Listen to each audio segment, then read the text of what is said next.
Thank you very much for coming to the what probably is one of the last, if not the last, public event of this Cost Enter week. We started very strongly with Oriol's presentation on Monday, so we'll see how strong we will finish with my presentation today. Thank you very much all for joining us. As far as I understand, Katarina said that we will record it as well, so we will have it for posterity and for the rest of you who are not here today with us. I will try and summarize what the presentation title says, and what Antonio Karlović, who is here, and Elodie Thevenin, who unfortunately is not with us because she had prior engagements, started to work on regarding the future research in contesting EU foreign policy. So I'll try and do it in 20 minutes at least, maybe less, and then open for your comments rather than questions. I mean, I will answer the questions as well, but what we would like to hear from you is our comments on how to move the research maybe in some other directions, or what to focus that research more on, or whatever comment you have. We started with mapping contestation of EU foreign policy and external relations with the idea of figuring out what to do next. I mean, the idea was to use the success of two special issues that members of this Cost Action Network and other researchers did in publishing articles in contestation in global affairs and in European security in order to jumpstart an overview of this topic, both across issues and across areas, including actors, including types, including sources, etc., etc.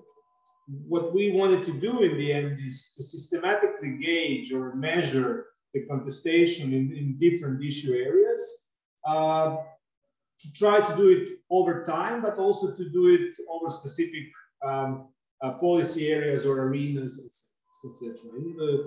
The goal of the project or the research would be to check whether there are any patterns of change, any patterns of reform, any patterns of evolution that can help us to understand what is going on with contestation in the EU foreign policy arena, or maybe there is nothing there to it and everything is happening ad hoc and without any coherence.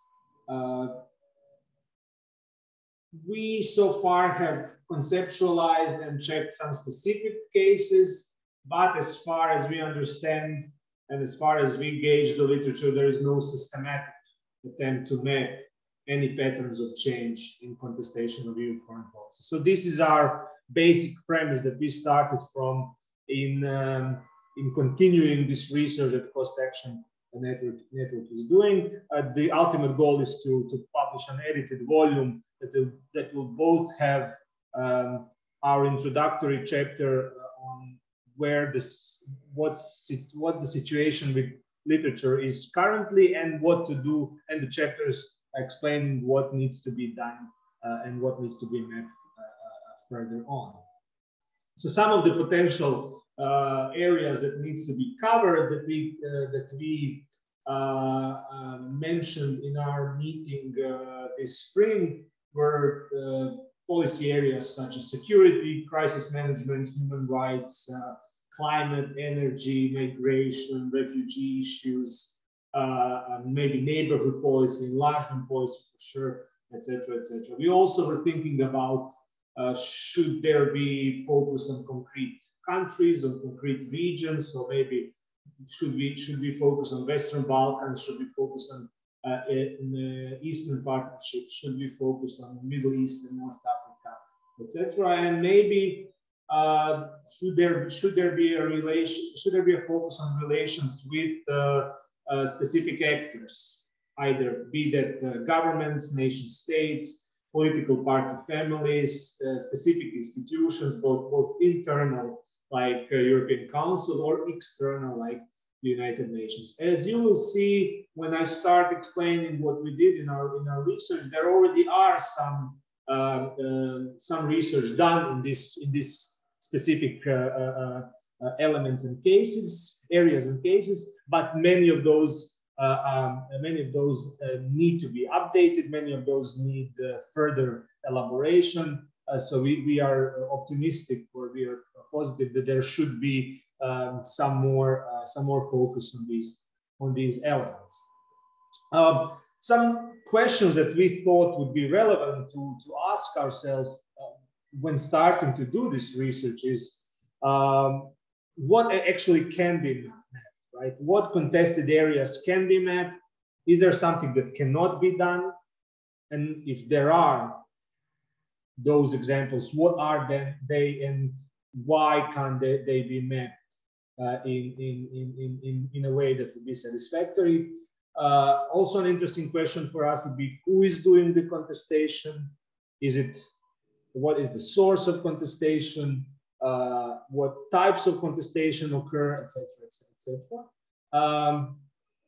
And an interesting thing that I just had come up in my mind recently is what happens when contestation happens in different levels of norm attainment or norm performance. For example, is it the same thing when one contests a specific decision on sanctions? Is it the same as if one would contest a legal norm that is a fundamental element of the founding treaties of the EU? So what happens when one contests EU legal order and not only a specific decision? An interesting question also would be, when does the contestation occur? Does it happen? We actually didn't focus on this question in our research, but it would also be interesting to gauge in which specific point in time of the life of a policy or a life of a decision does a contestation happen? Does it happen once the decision is made? So one contests, those who are disappointed contest the agreed upon decision, or does the contestation happen more in the first primary stages before the decision has been decided upon? And in the end, I mean, is it necessarily a negative? This is something that we started to think about recently. Should we think about contestation only in negative terms, or can it also be a positive element, or maybe completely neutral and value-free element in our research? I put this here, the example of EU Commissioner for Enlargement, just to somehow depict what I'm thinking, what I was thinking when I posed the question on what is happening when one contests EU legal order. I mean, if the idea of enlargement policy is to somehow use the Europeanization as a process to change the countries acceding from being less democratic to more democratic, from being less focused on rule of law to be more focused on rule of law. What happens when you get a political actor who is somehow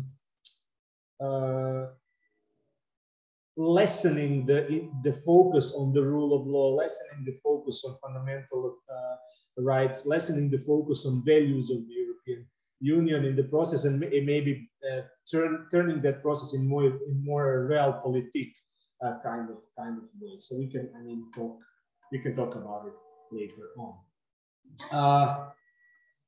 Also, some other relevant questions that maybe are not linked to European foreign policy and common foreign security policy per se, but are forming the architecture of the entire process are linked to how are other contestations linked to the contestation of European foreign policy. So can we see larger or smaller influence of, for example, contestation of EU values regarding rule of law, for example? Do they have a stronger or lesser influence on contesting foreign policy as well, or is there no link between the two whatsoever?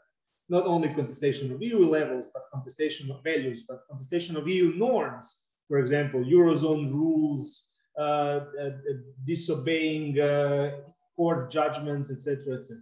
And of course, in the end, contestation, what happens when one contests EU fundamentals, so fundamental elements of the construction of the European Union, of the European integration.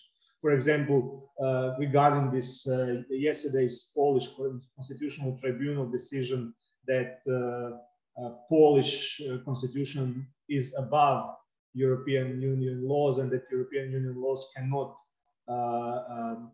be above Polish constitution. So the fundamental element of the supremacy of the EU law has been questioned. So can that also have influence on European foreign policy in general and common foreign security policy in particular?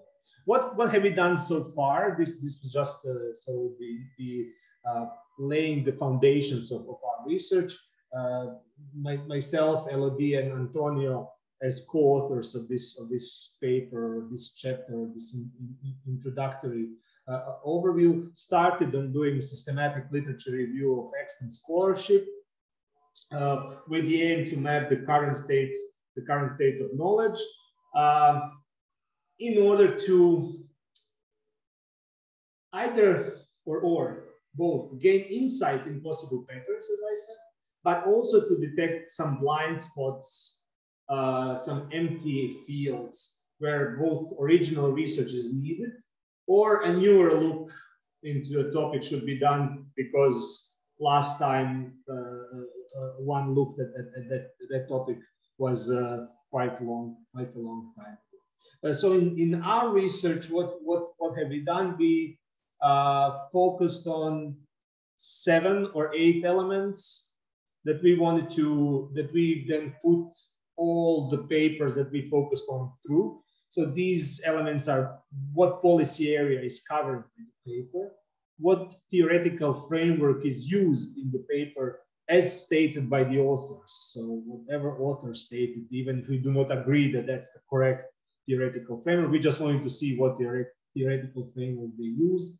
What were the methods of gathering and analyzing data that the authors used? What arenas of contestation or what contesting actors have been studied in the research that the paper covers? What sources of contestations are covered? Are they external or internal? Are they a one-off? Is it a one-off contestation or is it a continuous contestation? An interesting element that we also wanted to find out is what type of contestation does the research cover? Is it passive? Is it active? Is it tacit? Is there something else that we are not seeing? And in the end, what is the view on the contestation given by the author? Either explicitly stating something like, this is an example of why contestation is ruining the Europeanization process, or this is the reason why contestation has negative effects on the development of common foreign security policy. So we know that the author has negative view on the contestation, or maybe the author has a positive or neutral.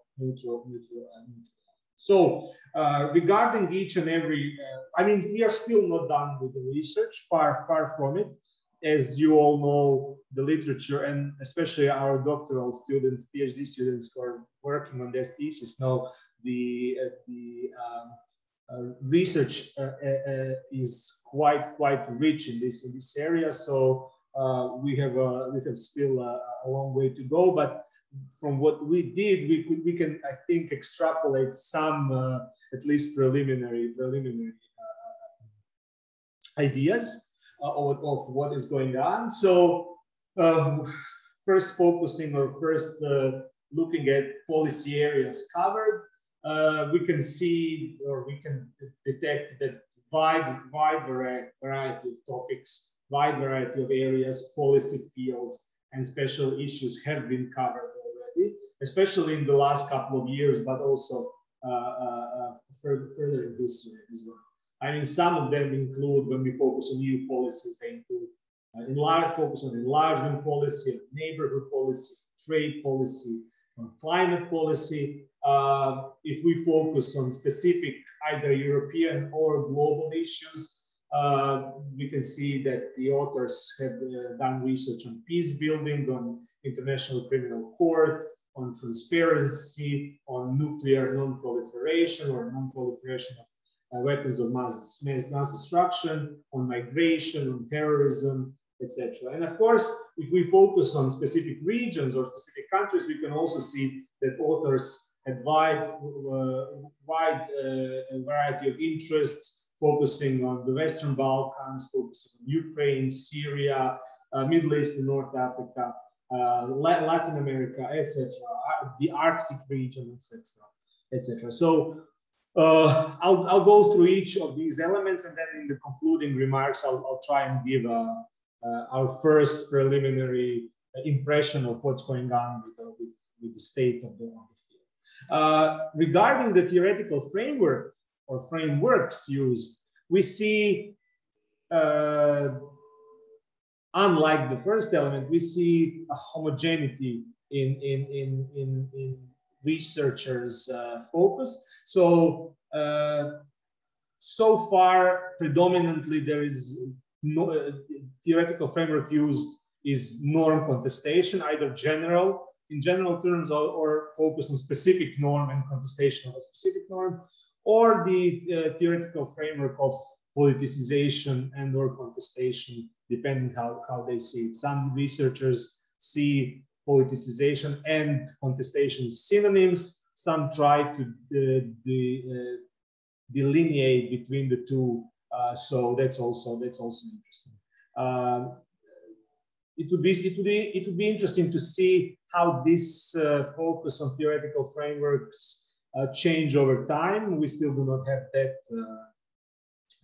that idea, but we can also, of course, try to figure it out.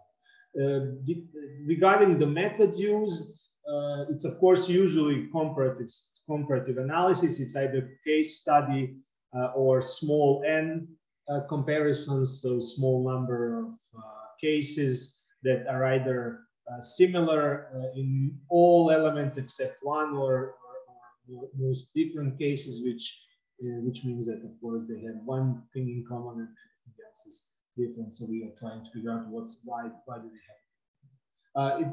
Besides comparative analysis, there is also qualitative content analysis, discourse historical approach, process tracing, and of course discourse analysis as methods being used in research.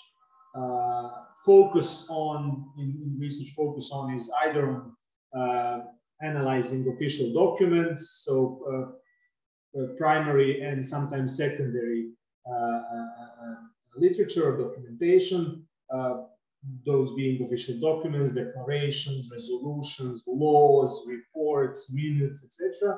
But there is an important body of research focused on analyzing speeches given by politicians, diplomats, officials, even tweets being tweeted in public, etc., etc. So also a wide variety of methods and focuses being used. Regarding the arena of contestation or contesting actors that researchers are focusing on, there is a dominance of focus on EU institutions, especially the Council and the European Council, but also European Parliament and to some extent European Commission. What's missing or what needs to be done more is maybe independent agencies, some administrative agencies or organs, etc. But this is more than expected. The focus on main institutions is more than expected. Of course, the focus is also on bilateral relations between EU and a third country, either China, Russia, India focuses on India as well, etc. And of course, there are also the focus is also on non-EU international institutions, predominantly the UN. There is a lot of research done on the role of United Nations, but also on some other. And maybe, I mean, for me, and I feel somehow both for Antonio and Elodie as well, this might be the most interesting part of the research. I mean, everything is important and everything is interesting, but this might be the most interesting, at least for me. And I somehow subsummed it in all three together, but they are all equally important separately. So what is the source of contestation? Is it internal? So some internal factor within the EU is contesting, is doing the contestation, or is it external? Some external actors are contesting what EU is doing. Internal is, of course, is focused on EU institutions and sometimes on EU actors. External is focused on either political actors, for example, in the Western Balkans region, political leaders who are trying to push and contest EU's carrot and stick approach and in EU's conditionality principle in regards with the enlargement process, or maybe some other actors, non-political or non-mainstream actors like militants who are trying to contest EU policy or recontextualize EU policy in some regard. Regarding types of contestation, we of course have, we can see a lot of focus on passive contestation, but also more and more focus on active contestation, and actors are actively voicing their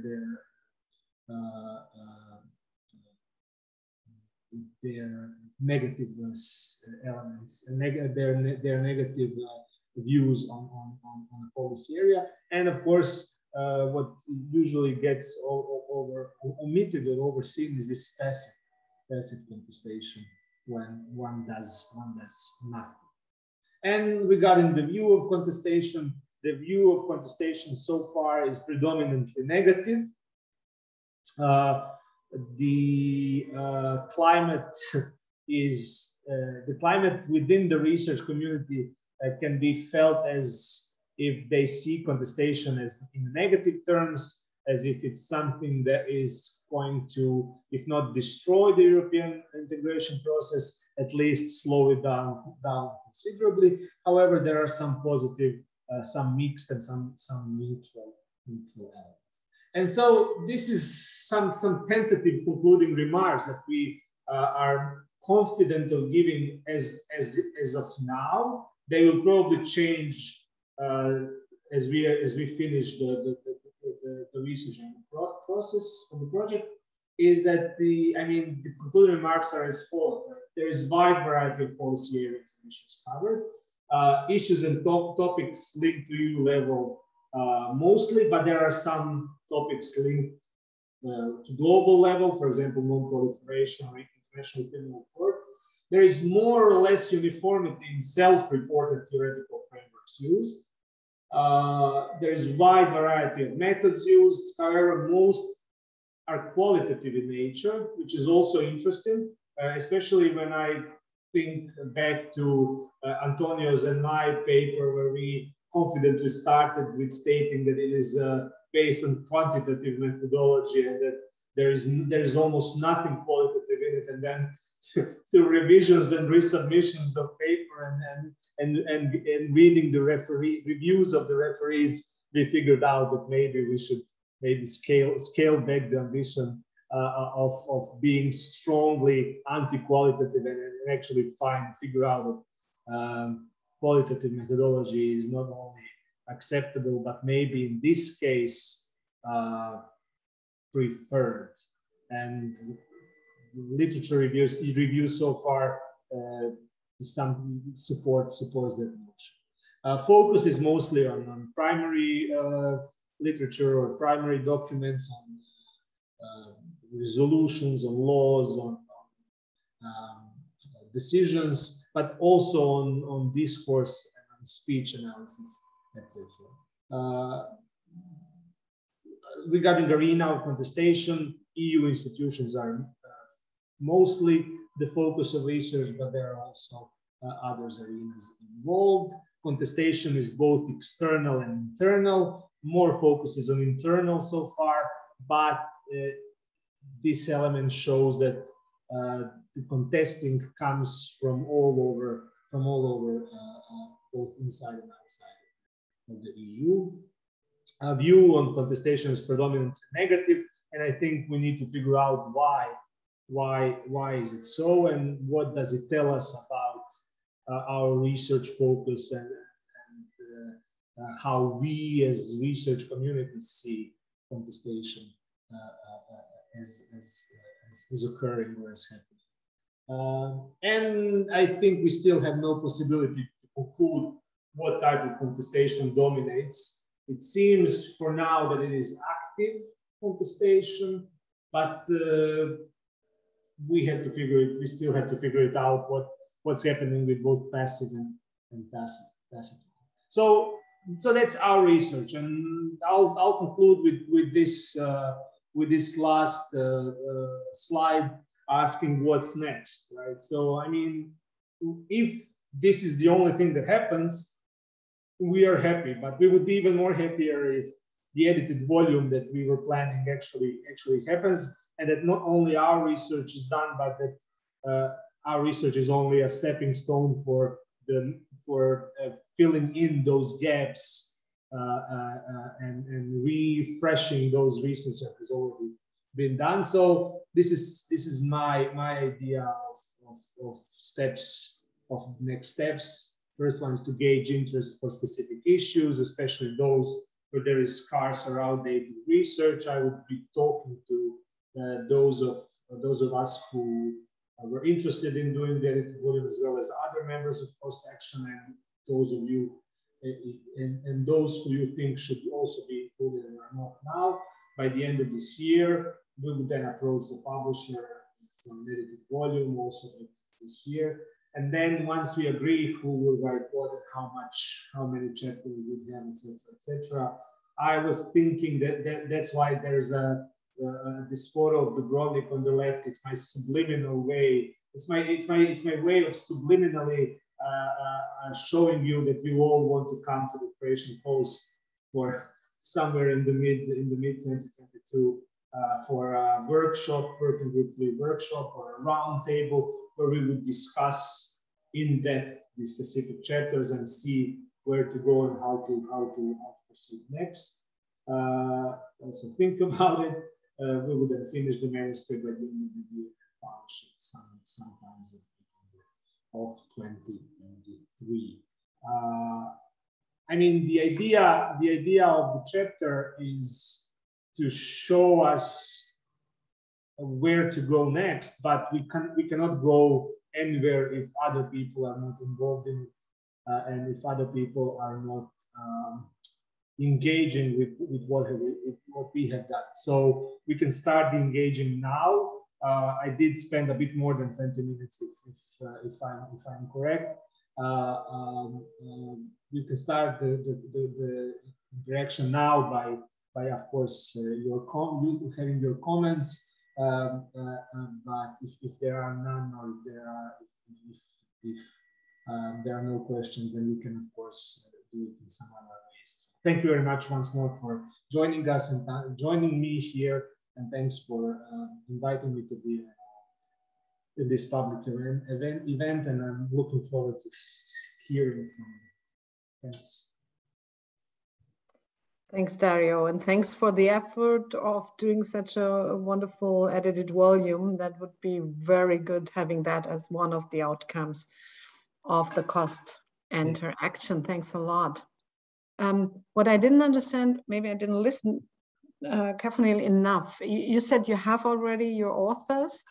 That means you're looking for authors to look into one policy field, or already compare or not? So what we have done is we have somewhere at the end of spring had a work roundtable of sorts, where Oriol and I pitched this idea about the edited volume and had people come show their interest on topics they would like to cover. Okay.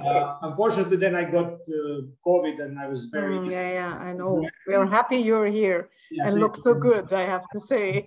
Very much. But what we in the end wanted to also do is, by having these people who showed interest, but also by doing the research, pointing to some gaps that still exist and that are not covered, and maybe then together, through costs or through our knowledge of people who are working on the topic, find those people and ask them, okay, listen, we need somebody to cover this gap, because obviously nobody wrote on it. So this is the idea. So very good. We have people, but we also are open for more. Okay. Yeah. Good to know. Oriol, next try. Now, okay, my suggestion or question would be, and it comes directly from Helena Schursen's discussion from Monday. Perhaps you could add another issue that you are looking for in your literature review, or that you could ask your contributors to look at, which is, what is the effect of this contestation on EU foreign policy or EU foreign policy decision making, right? Because I mean, I think she was kind of right that most of us, when we have looked at these issues, what we have seen is there's contestation, but there's little erosion. There's some erosion, but mostly other actors are reacting to protect these norms, or contestation is not generalized and is only something that some actors do, and that can be in a way encapsulated, right? And there's some buffer capacity here to sustain a certain level of contestation, right? I think that comes a bit as a surprise to me. I wonder whether, to what extent this is just the outcome of us looking for unforeseen conclusions when we do research, because they are most of the time hotter to present or, catchier. There might be, but of course, I mean, even from that point of view, I mean, it is really true that many of us started our journey thinking that we would find lots of it, because it had been so obvious, for instance, with the Global Compact on Migration, for instance, right? It had been so obviously detrimental to the capacity of the EU to push for the kind of policies that you would have expected the EU to push. But then both on substantive norms and on procedural norms, there seems to be some sort of capacity, robustness there. It's not that there's no erosion at all or no impact, but it doesn't seem to be too much, or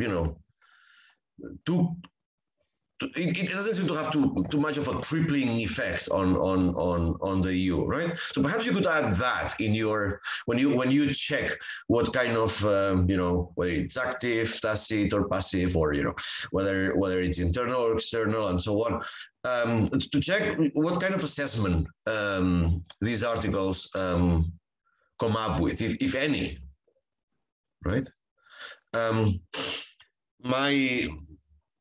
Well, yeah, that was basically my question. So, you are gonna map out contestation. I think that's fantastic, and that we talked about that in the spring before you got the COVID thing. But perhaps mapping out, at least in the introductory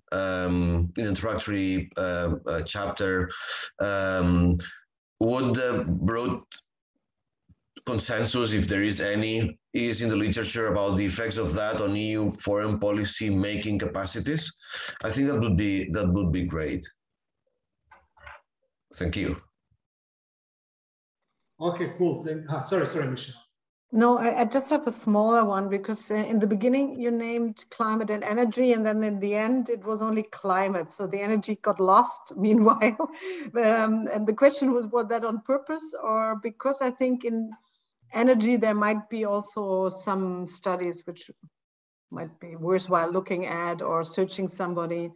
I mean, climate/energy. It was accidental, yeah. It should, I mean, it is linked together. Okay, yeah. Because we did all this discussion about hydrogen and imports and whatever. There's a lot of contestation, I think. Mm-hmm. I mean, I agree with this is an interesting proposition, Oriol. Thank you very much. And I think it's an important one, especially if we are trying to figure out what. I mean, this will not be the focus of this edited volume. It is more ontological in nature, what the contestation actually is, right? Is every change that is happening, is that contestation already? What's standing on the other side of contestation? Is it status quo? If it is status quo, is it status quo because we cannot change anything? Or is it status quo because we are satisfied? Or is it status quo because everybody is lacking enough power to push it for change?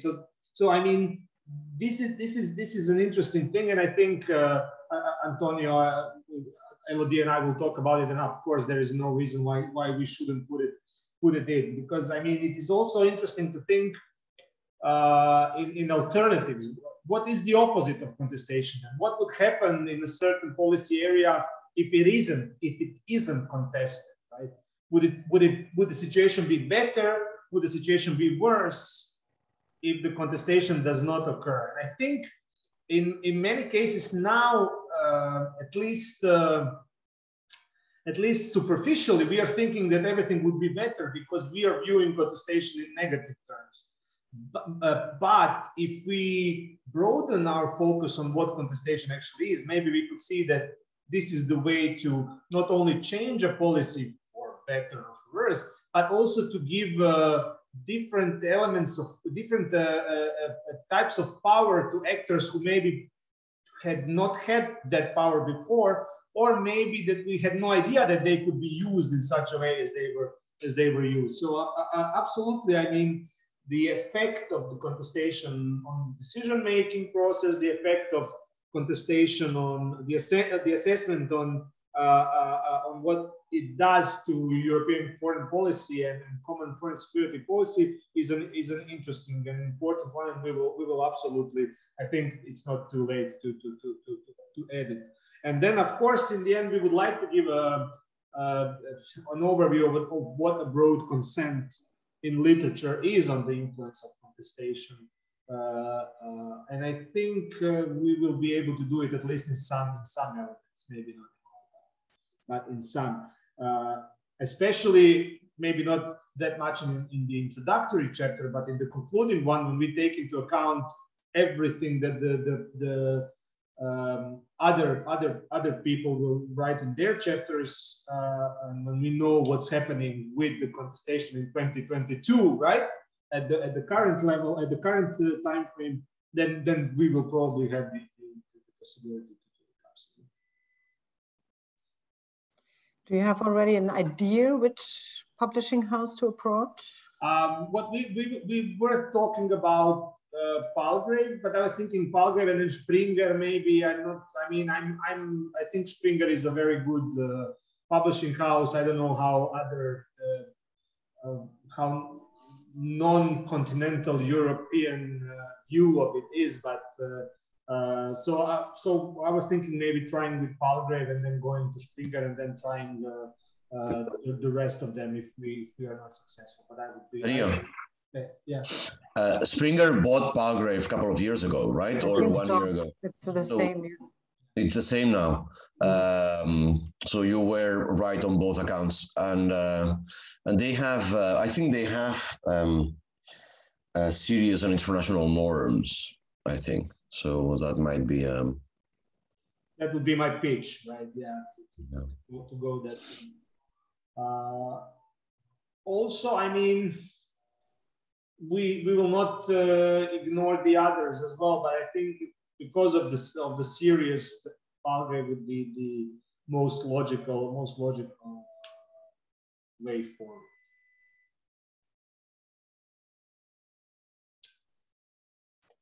Okay, if there's. I do have maybe a very, it's a quite basic question. When we get back to the content of your speech, thank you very much. It's a more methodological question, because I was wondering, and it's my personal interest actually, because I'm doing it in my PhD thesis as well. And I'm wondering, how do you actually measure whether contestation is positive, negative, or neutral, you know, because it's not really clear. Often it's not really clear. And I know you said you're doing a content analysis, a discourse analysis, but I want to know how to figure it out. It's because of the concept of contestation. I mean, it's a negative content. When you translate it in all languages, it's conflict actually. Yeah. So it's viewed negative, of course. So how do you measure it? Well, I mean, thank you. This is a very interesting question, a very important one that we did talk about. I mean, it is quite hard to measure it specifically in a qualitative kind of methodology, right? So it would be based mostly. I wanted to say impression, but it's not impression; it's interpretation, right? It is our interpretive analysis of what we think the author is thinking when he or she or when they are using the contestation. That's why, I mean, you are right. I mean, contestation as a concept is a negative concept per se, right? That's why we see predominantly negative usage of the concept. But that's why it would be much more, it would be also interesting to see how we as researchers are somehow trying to move away from our interpretation of what the concept means and try to maybe paint it in the more positive or more neutral way. We still do not have anything except our interpretation to go on. What we I mean, when Antonio and I did our research on EU-Russia sanctions, we also used the interpretive method to interpret what different statements on EU sanctions were. And what we did is I gave my impression in one column, Antonio did his in another column, then we had a third researcher who did his own. And then wherever there were discrepancies, we tried to figure out why we interpreted it in different ways and maybe try to come to a common ground. For now, I think that would be the thing. Antonio, maybe add something if you have, but that would be the way to go. We would also have to check what methodological literature says about it. But besides interpreting it, I cannot see the way to do it any more stringent. Miranda, also TU Darmstadt, if I may introduce you. Yeah, thank you, Michelle. I was just also going to introduce myself. I'm a research assistant at the University of Darmstadt, and thank you, Michelle and Katarina, for sending it around so that I could also know about this very interesting workshop. I wasn't able to attend the entire time, but the days that I did attend, I found very inspiring and productive. And I think my question is also on this ominous topic of how to really define contestation. So I am interested in actually local contestation. And I find it very interesting that you speak of internal and external, because that actually makes the EU the only point of reference. But I was thinking, wouldn't it be interesting, and I don't know if this is necessarily for your edited volume or not, but in order to sort of think a little bit more deeply and challengingly about this idea of contestation, to me, when you say external, on the one hand, it means the states and the national institutions of those countries. But I do feel that there is another completely different type of contestation that goes on at the local level, meaning civil society groups or even just very sporadic, let's say even protest on the streets kind of contestation. And to me, I feel like the internal and the external dichotomy does not really capture that. So I was wondering if you plan to also include this in thinking about contestation. I'm not sure if it would necessarily apply to climate and energy, but it would definitely apply to security, if that is an issue that you also plan to include it in the edited volume. And here I can mention a lot of cases from the EULEX mission and other CSDP missions and so on. So I'm really a little bit interested in this differentiation between external and local. And then secondly, on thinking on positive, neutral, or negative contestation, couldn't we maybe also think of contestation as productive or unproductive? So just recently, I was reading something where Carla Ponte was being quoted as having said, when a lot of people, in terms of the on her judicial work in the Western Balkans, when a lot of people hate me, then I'm doing a good job.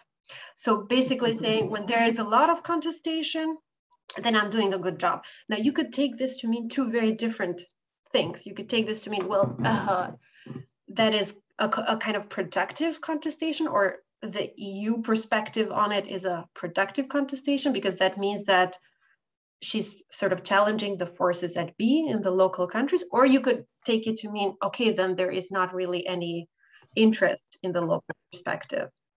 So maybe, I don't know if you, in your interviews or in your current work, also thought about the EU perspective on their own contestation, because her sort of quote on it, and I assume a lot of other people would see it similarly when trying to implement rule of law mechanisms, for example, is that is somehow, is that negative, positive? It's not neutral, but it's somehow maybe productive. But yeah. Thank you, Miranda. I mean, these are really comments to think about very deeply. Let me do the first one, and then I'll come back to the second one, which I think is, which I feel is more important. The idea about local contestation is very interesting. When we say external and internal, what we had, it's dichotomous, because we are taking the point of EU, the point of view of the EU. So from the point of view of the EU, if it's happening within the EU by the political actors like the whatever Orban, or by European Council, or by governments, or by member states, then it's internal. If it's happening by international community, by international organizations, by third countries, then it's external. But this, I mean, this local element is also very important one, not only territorially or governance-wise. So what's happening when a country supports it completely, but there is a region within a country that is very highly maybe affected by it, so it contests it, etc., etc. What happens when local civil society does it, when maybe public opinion is against it, etc., etc. So we should maybe think about it and probably find another variable that we would that we could then incorporate this in.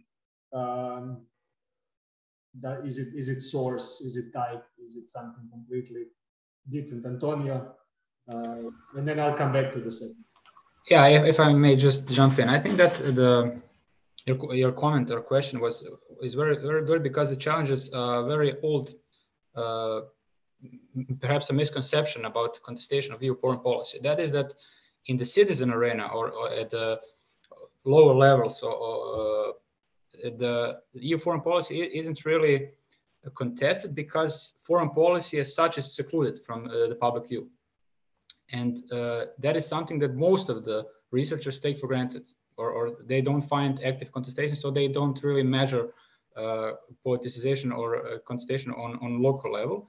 And this is a misconception that we should study and challenge or guide to in our intro paper or a study platform to encourage people to look at local levels. We did our paper on contesting sanctions, and we really didn't find a lot of contestation on the local level in terms of protests or some kind of citizen agency.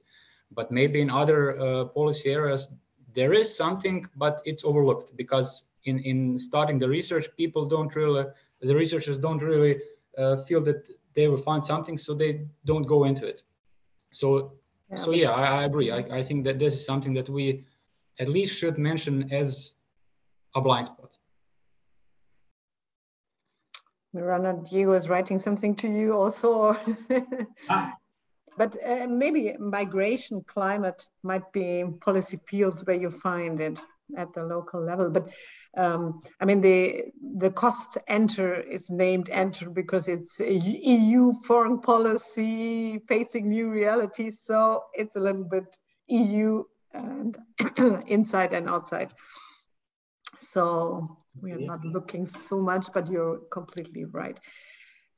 Maybe I just mention, as we have young people here and Miranda here, we have in COST the possibility, if you are living in a country which is COST member country, to go from STMS, which means a short time mission to another country, to another partner, and that is paid by COST.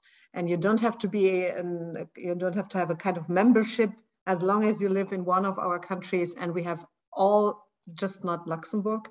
We still don't have Luxembourg, but all the other Europeans and also Balkan is in our COST action. So you can visit each other for a short-term scientific mission.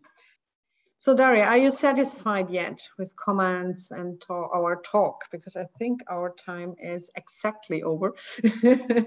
Our time is up. I'm very satisfied. Thank you very much for joining me.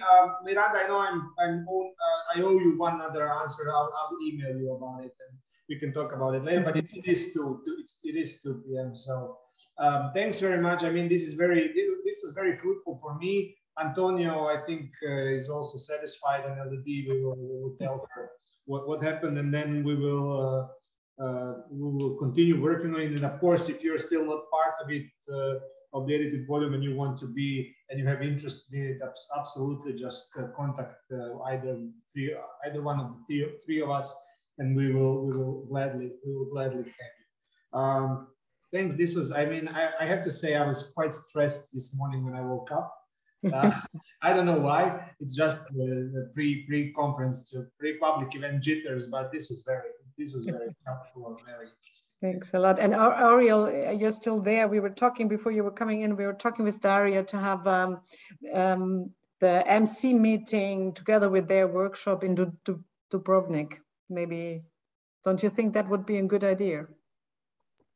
I mean, in June. It would be like the best way to end the no travel season opened after the MC in Vienna. So right. I think it would be a matter of justice. Yeah.